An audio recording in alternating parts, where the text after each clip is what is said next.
Hello. Welcome, Hello. everybody. So this is the Citus 11.2 release event. And most of you who are watching probably already know that Citus is a database extension to Postgres that distributes Postgres and gives you Postgres at any scale. And I'm joining from California today. And Yelta, you are? I'm joining from Amsterdam, and the weather is not too bad today. It's no sun has been seen, but at least no rain as well. Got it. Well, I'm in the mountains and there's a ton of snow out my window behind me. So hopefully I'll get out snowshoeing later today. But we're here to talk about the 11.2 release. So a big focus on this release is Postgres compatibility. So there's several new SQL and DDL improvements, including some outer join improvements that are a bit of an edge case, but kind of interesting that Marco's going to share, right?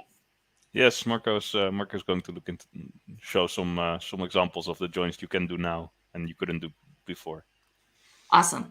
And I don't think we're going to demo like support for identity columns or constraints without a name, but there's a lot more information online about the 11.2 release. And then Adam Walcott's here today, and I'm sure I mispronounced Adam's last name, so he can tell me how to say it properly when he joins.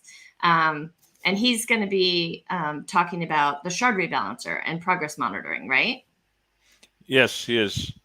I know quite a bit about the shard rebalancer, so I'm excited to see his take on it. Okay. Well, and then you're going to be giving a demo too. But before we do that, let's take a quick peek at the GitHub repo for Citus. So it's an open source project, so you can find all the information online. There's a pretty good README here as well. So it's on github.com. And then there's more information about this release and about the project overall on the Citus project website.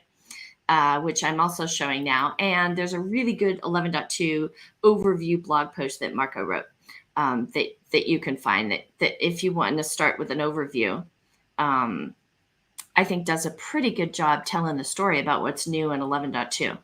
And then there's the release notes, which I think the engineering team put together. Yeah, we have released this more work than we anticipate goes into these notes. It's so yeah, this time HA with Patroni was a big deal. We spent some time on sort of smoothing out the rough edges that we found while working on that, and we added outer join support. And Marco is going to tell a bit about that, and also you can now. There's also some other SQL things that you can do now that you couldn't do before. For instance, constraints without a name and generated as identity columns, which is a SQL feature to create like serial, like auto incrementing numbers. And Postgres had its own version of that, but like already quite a long time they added support for the official SQL way, but Citus didn't support that yet, and now we do. And Adam is going to talk about the rebalance progress. Yeah, that's and other than that, there's still many more things, but these are definitely the highlights. And I'm just scrolling through it to show that those of you who use Citus, if you want to dig into what's new in 11.2, there's a lot of nitty-gritty details available here. And the way to get here, I'm sure there's probably a banner showing at the bottom of the screen, but you can also just click on the Updates tab in the top nav. So, and you can find it not just for 11.2, but for on the left sidebar here, you can see like past releases, 11.1. 11.0, all this information is there. If you're still running back on 10.x or something like that, you can catch up. So let's see. We are going to do 3 demos. So let's take a look at what those are going to be. You are going to demo Citus with Patroni, HA, because Alexander really wanted to join, but he couldn't make it today. Yeah, that's a shame, but I'll take over for him. Okay. Cool. No and then Adam with progress monitoring and shard rebalancer, and then Marco with outer join. So I think we should just dive right in to the demos. What do you think? Yeah, sounds good. I'll take it away then. Okay. And we don't get to see your cat? No, I guess no. Cat. It's I mean, then I have to move my camera, and I'm fiddling with it. So it's but she's next to me, so taking a nap. Awesome. So I've set up like a cluster with Citus and Patroni, and check the status of this cluster with Patroni control list, just like you can with like, regular Patroni. Patroni is one of the most used HA solutions for Postgres. It's maintained by many different companies, including Zalando and now Microsoft and many others. So there's there's active maintenance and lots of people use it. And recently we've added Citus support to it. So now when you do when you can see that the cluster is called demo in this case, and it has 2 workers and 1 coordinator, and both of those they have a standby, an HA standby. So there's 1 leader for the coordinator and 2 leaders, like 1 leader for both of the workers, and all of them have a sync standby. That's currently in sync. So I'll show you 2 ways that Patroni can help you when sort of managing your cluster and how it can prevent downtime for you. So the first one that I'll show is unexpected failover. Like if one of the nodes in your cluster, Did you say unexpected or unexpected? Unexpected. Okay. Unexpected Surprise. Failover. A surprise, yes, a surprise failover, because you're who knows, maybe like your machine loses power, your disk breaks, something. That's why you have this extra standby in case the main machine goes down. You can fail over to the second, but that takes a bit of time. So and Patroni has to detect that it's down. So I'll show you how to. So in this case, you can see that worker 2.1 is the leader, and worker 2.2 is the standby.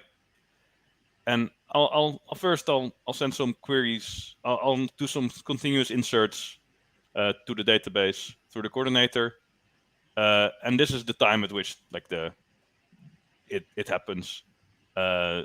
So I every 10 minutes, every 100 milliseconds, it will send an insert, and you can see like, oh, it's inserting now, all fine.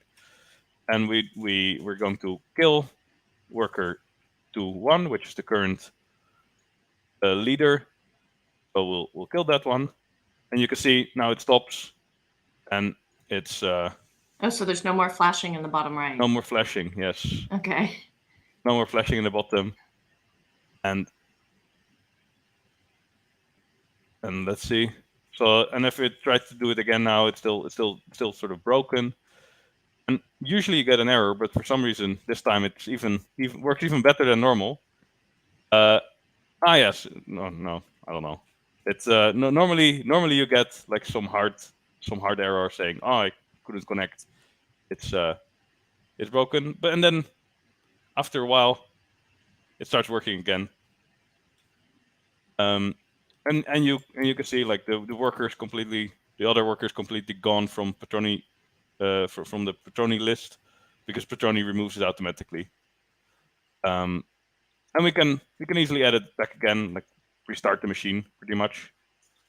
We just do in this case we start it again, and it will take a while. It's already showing up as a replica, but it's on the stopped state. It's now starting, and at some point it will become a sync standby again, which means it's caught up after being down for a while. Because the current leader, it's taking inserts again, so it needs to get some extra data before it's like, okay, well, you can fail over to me, because otherwise maybe you'll have data loss if it fails over to the other one before it's completely caught up. So Patroni handles all that for you, and it works. It works really well. It's easy to set up. Once it's set up, it's working really well. And the other thing that you can do is like a sort of a failover that you're intending to do. Like this type of failover was like it's usually called a failover, and the other one that I'm going to show now is called a switchover, which is an unexpected one, like one that's expected, and I'm doing on purpose. So I want to I want to so now worker 2.2 is the leader, and I want, for instance, to update the machine or something like that, and I want the other one to be the leader, so I can do something safely on the standby instead of messing around on the primary node, and who knows what happens. So in this case, I'm gonna do switch over, and I'm gonna tell it. It's asking me what Citus group, and like that's the first column in this thing. So in this case, it's 2. 0 is always the coordinator group, and all the others are always the workers. So it asks me what the current primary is, and I'm like, yes, the default is good, the one that you just checked out. And I'm failing over to I don't care. This mostly matters if you have multiple standbys and you want to fail over to a specific one. You can choose which one you want to fail over to. But now there's only one, and we want to do it now because you can also do it, who knows, at night or something when there's maybe less traffic. Are you sure? Yes. Yes, I'm very sure because it's I mean it's a test cluster anyway, and you didn't even see it really happening. Almost, it's like the flashing thing in the bottom. It stopped for a few seconds, so I can try to do it again the other way. I don't even think it stopped for a few seconds. It was super fast. I think so too. This time it I mean, so sometimes it's even faster than normal. Let's try to fail over again, and see. Now you're switching over. Now it stops a bit and then it was stuck at 14 for a few seconds, and then it started running at 17 again. So this, that's really the power of Patroni. You have multiple nodes, and you can sort of mess around with your cluster with a bit of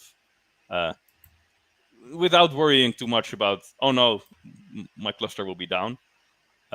Even if you mess up, hopefully it usually it will sort of self-heal in most situations. Okay. So just as context, Patroni is also open source. Yes. It's one of the most popular HA solutions for Postgres out there. And this Citus integration that you just demoed came out in Patroni 3.0 like a week before 11.2. Yes. But I think you told me yesterday that there's also some fixes and improvements in 11.2 that make that Patroni Citus integration even better. Yes. For instance, this switch over that it only passes for like 3 seconds and then it continues. That we made that a lot better in 11.2. There were some bugs that caused it to sometimes still give some errors instead of only passing the traffic.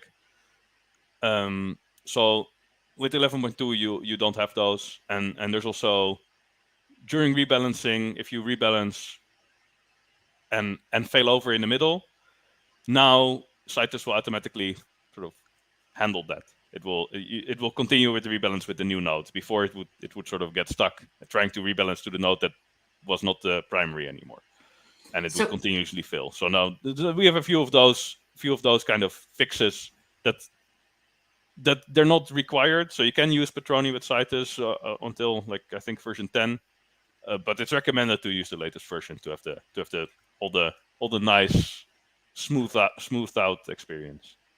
So one of the questions that I'm sure you can see this one coming a mile away is, does this mean that I could use the Citus worker replicas as read replicas? So not at the moment, but that's definitely a feature that we're trying to add in like a feature in one of the next releases of Patroni. So Citus can do it in some cases, but there's also some limitations there. So it requires a bit of work on both sides. Okay. But no, right now the HA is really only for. And there you see my cat for a little bit. I did. So yeah, and that So but right now the HA is only for availability. Okay. Not for scaling your reads. What about operators? Are there any operators that support Citus yet? Not yet, but now that there's support in Patroni, many operators for Kubernetes, they use Patroni underneath. So now that we have support in Patroni, it should be a lot easier to have Kubernetes operators for for Citus. Okay. And it's I mean, if you want it, I mean, go help out the Patroni, like the maintainers of the operators. I mean, I'm sure they'll appreciate patches. All right. So the last question is, you started this demo with everything already set up. How do you set up Citus and Patroni with Kubernetes? So there's some examples in the README and the docs for Patroni.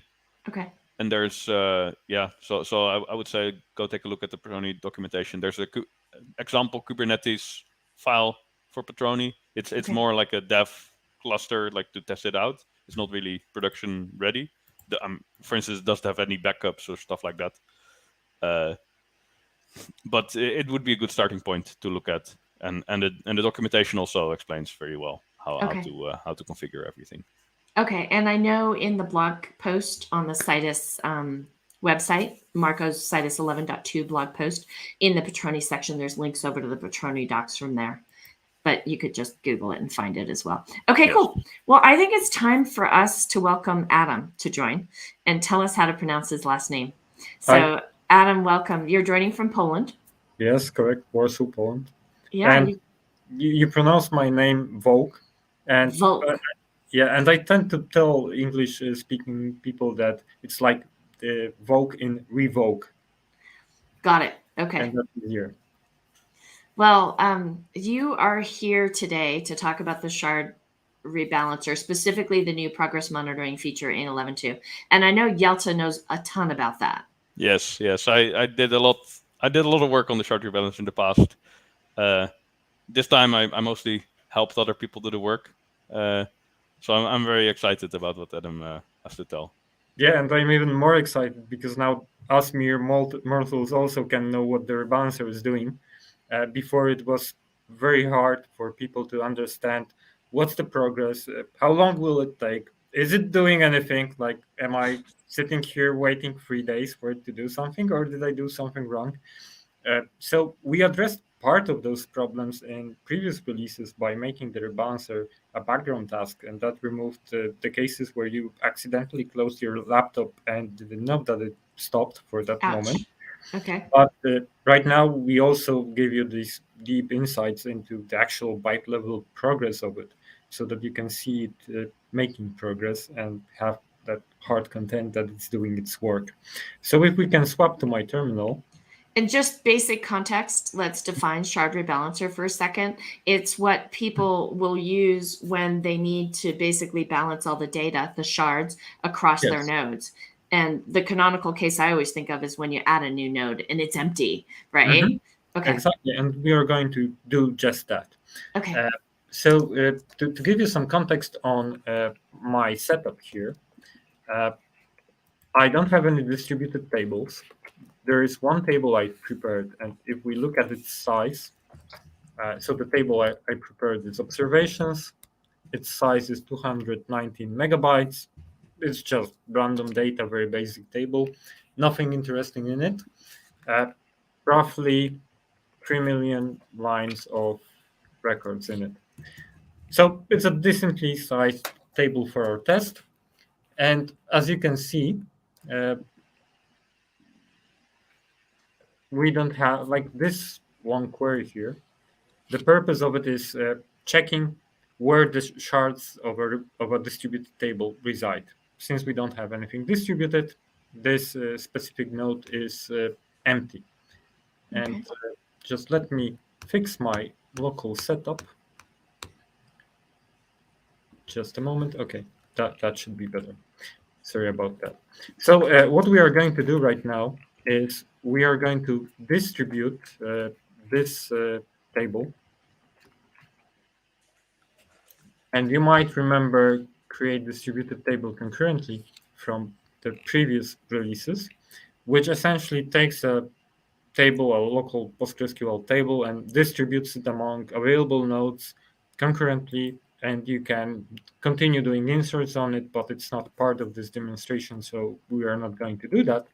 But if we now rerun the query for shard placement, we can see that we have 116 megabytes on localhost port 9700 and 1.103 megabytes on localhost port 9701. And those are just my two workers on this local setup. If you were using this in the cloud, the node name would be something like a domain name, and the port would be likely the same for all nodes. Now, this is balanced in the context of the rebalancer. I know this is not even, but that's the best available set of placements that we can do with the currently available set of nodes. And we can quickly check that by trying to run the rebalancer using the Citus rebalance start command, which triggers the background rebalancer. So when we run it, we can see no moves available for rebalancing. And that means even if it wanted to, it has no place to move the shards. So what we can do in this situation is to add a new node to our machines. So if we look at the nodes, we see we have two.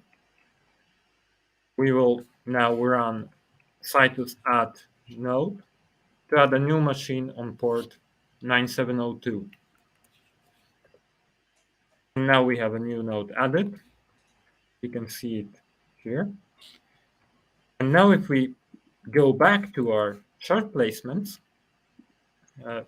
so checking our long query to see where the shards reside, we can see nothing changed because we didn't run the rebalancer. We have a new node, but we have no data on it.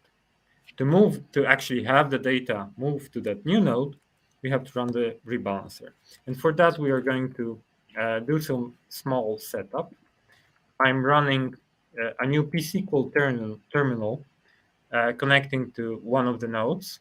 And these commands just make it so that the output of my select statements is less decorated. So for example, if I run any command, you can see there are no table headers here. Some of the like nice outputs like you have here, like this ASCII table, is not present here. And I am doing this, and also this small change to remove format unaligned. I'm doing this so that when we run checking the rebalancer status, which is the new function that we will be demonstrating, we will have this nicely formatted JSON output without any table names or things that don't look like JSON on the screen. So this is purely for aesthetic reasons that we set up this second terminal in this specific way. So now what we are going to do is in this node below, I'm going to run this query, and it will get the results, like it will get the details field from the Citus rebalance status function, format, because this is a JSON field, it will format it nicely so that it's indented, and we will repeat this command every second. So currently we have no rebalancer running, so we just have an empty list of tasks, and we have 10 tasks done because that's the last rebalancer that was executed in the past on this machine. Sorry for the terminal swap. So now what we will do is we will run the rebalancer in the upper terminal. And after I discuss the output of the rebalancer, I'm going to run this shard placement command also in a loop every second so that we can see how the shard data moves. So let's start the rebalancer. You can see there's now jobs 1 is running, 9 are blocked. And we can see that we scheduled 10 moves as job 3, and we can monitor its progress running the function Citus rebalance status, which is done in the window below. So now let's look how the data is moving between the shards. Sorry for that. Yeah, so we can see this is the new node, 9702, and it's slowly growing in size, while the other shards are getting smaller as data is being moved out of them into the new node. And in the window below, we can see the progress is ongoing, and this will take roughly a minute to finish. And instead of waiting for that, we can actually go over some of it and see that it's actually not only showing us how many tasks we have, because each rebalance is a set of tasks. We have done 8 tasks, we have 1 blocked, 1 running, but we can also see phases. For example, here is the catch-up phase of a rebalance. We see the command that is being executed as part of this. We see from which node to which node the data is being moved, the size on the source and on the target, the log sequence number. Here, this is at the end of the task. If we go somewhere back in the past, we will see it at different stages.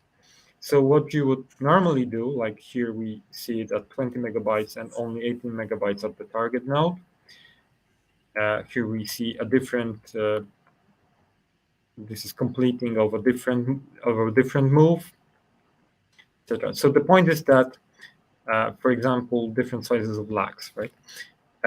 What are those lags? Can you explain?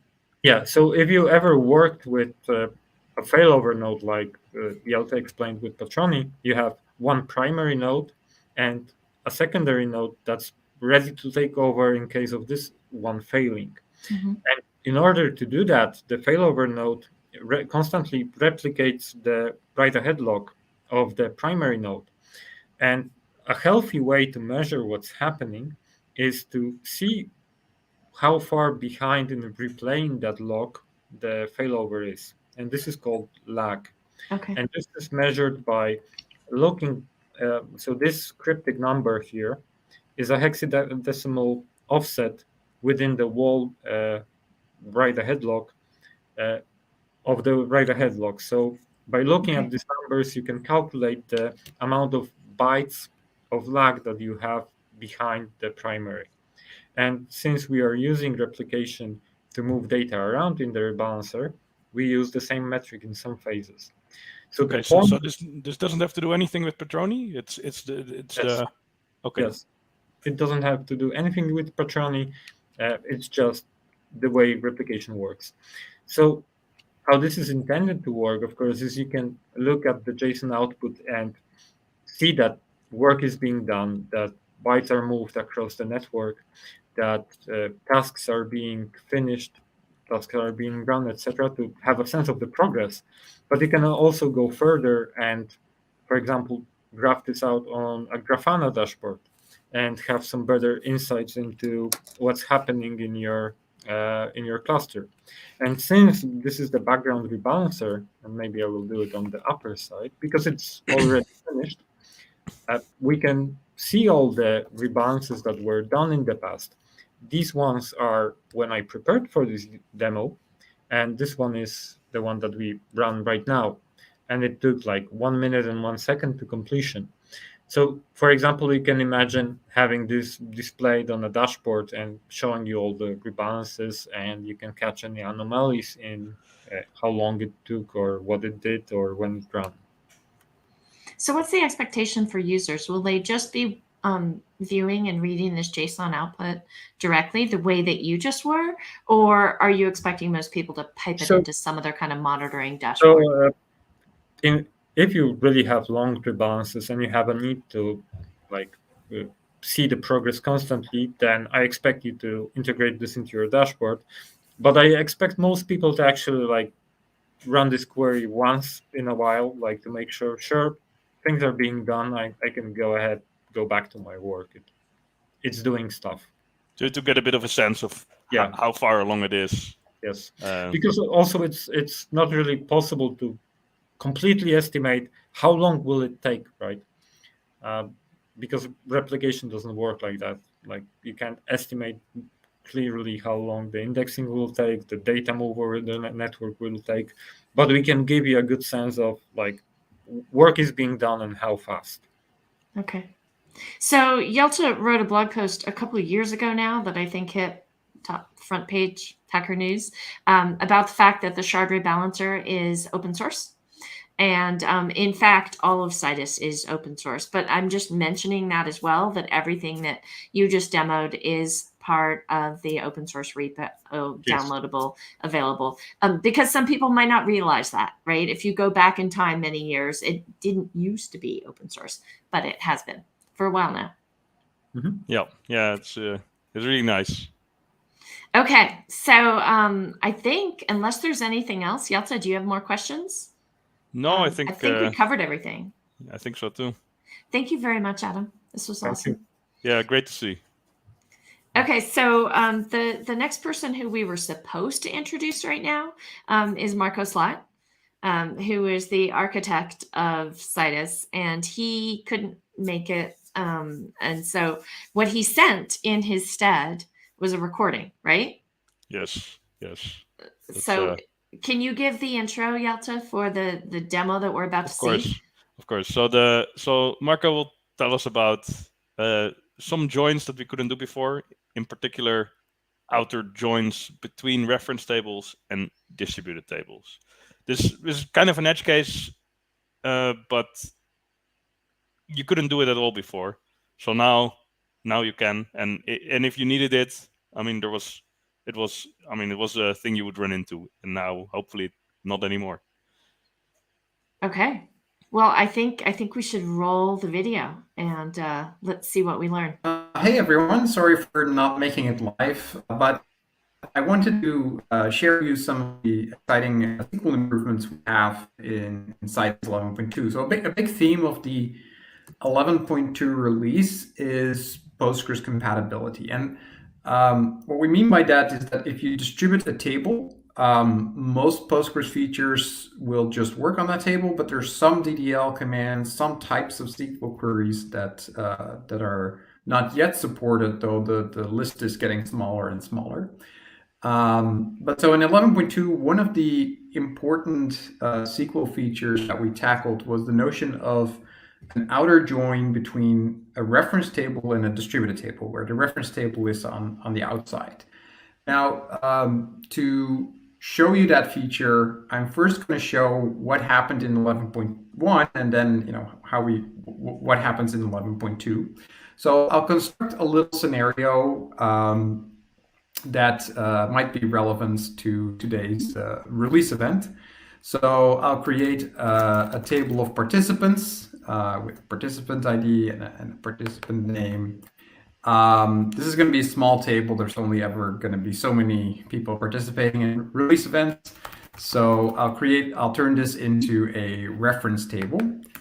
And I'll also create a table of demos. So maybe, just for fun, let's imagine that at some point I may have millions of demos. So this could be a very large table. So I'm going to do a create distributed table to spread it across my Citus cluster. I'll insert some participants and then also insert some demos. And now I can do joins between these two tables because the participants table is replicated to all the nodes and the demos table is sharded, but each shard can be joined with the participants table. So for example, I can do this type of a query where I'm asking the database, please give me the most recent date on which each participant did a demo. But there's actually one thing missing here, that it only shows participants that actually have demos. If I wanted to show participants that don't have demos as well in the output, because maybe that's something I want to show in my application, I could normally do a left join, except in Citus 11.1, this type of query would give an error, because as it happens in a distributed database, this is quite difficult to support. And the reason I'll show you a little bit later. But the good news is that now we're in 11.2. And here, if I run the same query, it works fine. So we have all the participants, including Claire, who's not giving a demo. But as I said, that this type of query is a bit different in a distributed database. And the reason is, if I do a normal inner join, Yalta, should we stop? This shell is showing me all of the queries. I think we got to stop the demo. It's not coming through clearly. Every shard. Wow. Okay. Something happened with the play of that recording. It's super interesting though, and we do have almost 10 minutes left. I think we could try playing it from the upload that we made right before. And again, Marco apologizes that he couldn't be here and they had to send in a recording this morning. So let's go ahead and do a replay of or play from the video clip. Can we try that, Teresa? Hey everyone, sorry for not making it live, but I wanted to share you some of the exciting SQL improvements we have in Citus 11.2. So a big theme of the 11.2 release is Postgres compatibility. And what we mean by that is that if you distribute a table, most Postgres features will just work on that table, but there's some DDL commands, some types of SQL queries that are not yet supported, though the list is getting smaller and smaller. But so in 11.2, one of the important SQL features that we tackled was the notion of an outer join between a reference table and a distributed table, where the reference table is on the outside. Now, to show you that feature, I'm first going to show what happened in 11.1, and then what happens in 11.2. So I'll construct a little scenario that might be relevant to today's release event. So I'll create a table of participants with participant ID and a participant name. This is going to be a small table. There's only ever going to be so many people participating in release events. So I'll turn this into a reference table. And I'll also create a table of demos. So maybe, okay, just for fun, let's imagine that at some point I may have millions of demos. So this could be a very large table.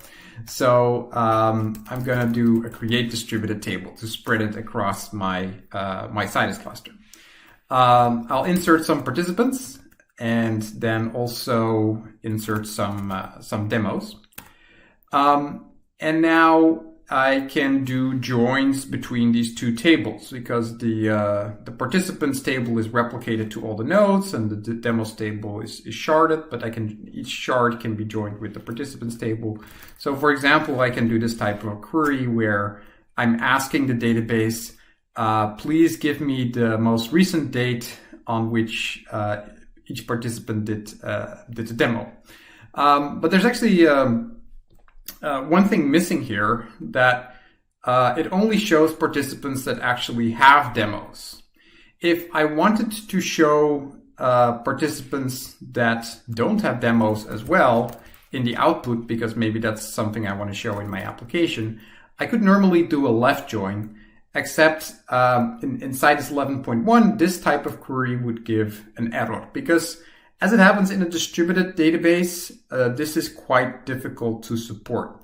And the reason I'll show you a little bit later. But the good news is that now we're in 11.2.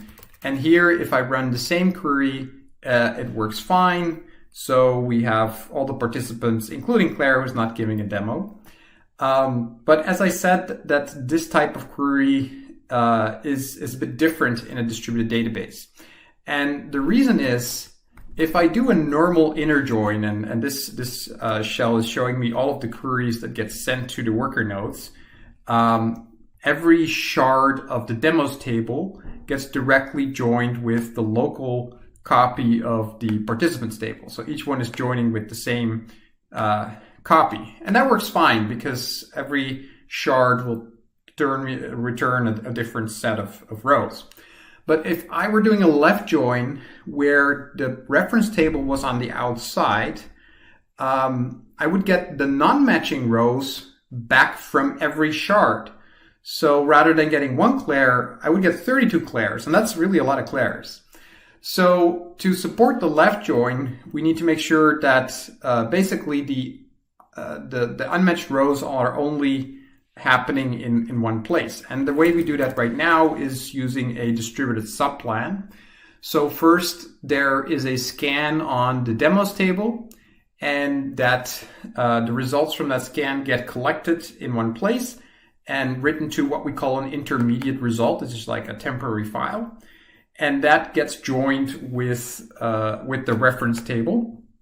And then it does the aggregation. So the join now only happens in one place, so we don't get the duplicate entries and get the correct result. Now, you should take into account that this query can transfer some more data over the network than a typical inner join. We'll only transfer the columns that are used in the query, and when possible, we'll also push down filters, but it can be useful to, for example, add a little filter here, which is then pushed down into the subplan to kind of reduce the amount of data that is transferred. So this is different from a regular single node where inner join and outer join performance are usually pretty similar. But in a distributed database, there are certain cases in which the outer joins work a bit differently. Now, one other nice thing about this improvement is it doesn't actually just apply to reference tables, but it applies to anything that gets broadcast into the cluster. So, for example, here I have a query where I want to give the number of demos by day for the past 7 days, but I also want to include the days that don't have demos. And so the outer side of my left join is now this generate series function call. And what Citus will do is it will broadcast the result of that, and then do a join with the distributed table. But that now also works. So this wasn't supported before, but similar to the join with the reference table, there's a distributed subplan that gets executed, and then the result of the two subplans get joined. So like this kind of unblocks a lot of applications where this if you had this kind of query before, you would run into an error. Now, over the years, as we developed Citus, we often found it useful to first implement the SQL features that can scale really well, and then other SQL features might have an error, and then customers would know when they run into that SQL feature, and they would tell us, so we would know, hey, actually, this is something we should fix. Whereas if we had, let's say, made all SQL queries work, but slowly, and then figure out which ones to optimize, that would have been far harder for us to figure out. Like, it would be, you wouldn't necessarily know which query structure is causing the slowdown as a regular user. So that's why we kind of went for this glass is half full, where there's still some SQL features that give errors, and we kind of tackle them over time as needed. So that's my demo, and I hope this was useful, and have fun in the remainder of the release event. Hey everyone, sorry for not making it live, but I wanted to. All right. Well, thank you, everybody who joined us today. Yelta, thank you for your Patroni demo. I think Adam's going to pop on the screen as well, so we can tell him how much we enjoyed the shard rebalancer progress demo. And I know it's too bad that Marco couldn't join us, as well as Alexander, but hey, we did it. If you want to learn more about Citus, you can go to the GitHub repo always. I think we're popping some banners up on the screen right now. So that's the URL where you can find the Citus open source project information, file issues. I think we just hit 8,000 stars yesterday. And I personally always like it when people who are users, fans, supporters of the project will star it. It's just a nice piece of validation that I can point to. In addition, you can find Marco's blog post online, right? And then Yelta, the updates page, all those release notes are super useful. All the details are there. Okay, Cool. I also wanted to put in a plug for CitusCon, an event for Postgres.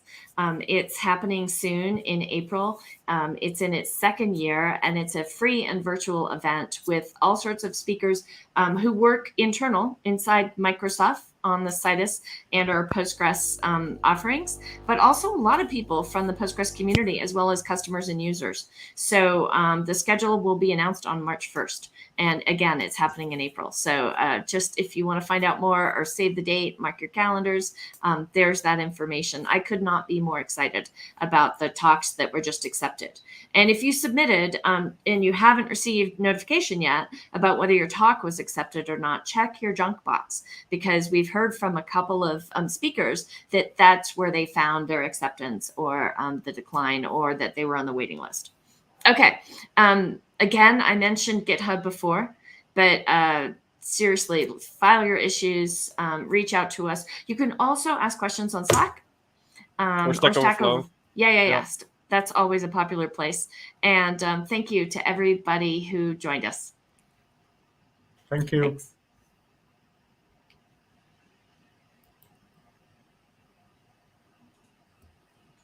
We're done, right? Are we done? Bye, everybody.